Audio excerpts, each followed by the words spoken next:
fallecidas. Y así se lo ha transmitido la consejera de Salud al ministro y en la videoconferencia mantenida entre ambos. Navarra defiende la fortaleza de su sistema sanitario para poder seguir avanzando en esta desescalada. Estos son dos de los requisitos más importantes para poder pasar a esa fase 1. Disponer o tener acceso o capacidad de instalar en un plazo máximo de 5 días entre 1,5 y 2 camas de UCI por cada 10.000 habitantes y disponer de entre 37 y 40 camas para personas enfermas agudas por cada 10.000 habitantes.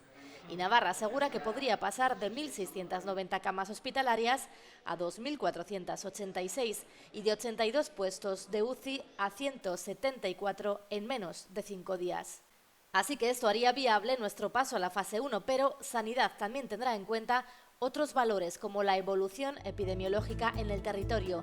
Y aquí Navarra se encuentra a la cola de las comunidades. En el informe remitido al Ministerio reconoce que somos una de las que ha registrado una mayor incidencia de casos, 62,06 en los últimos 14 días frente a un 40,1 de media estatal. Pero añade que ha demostrado capacidad tanto para asumir asistencialmente como para detectar clínicamente y practicar pruebas diagnósticas entre la población.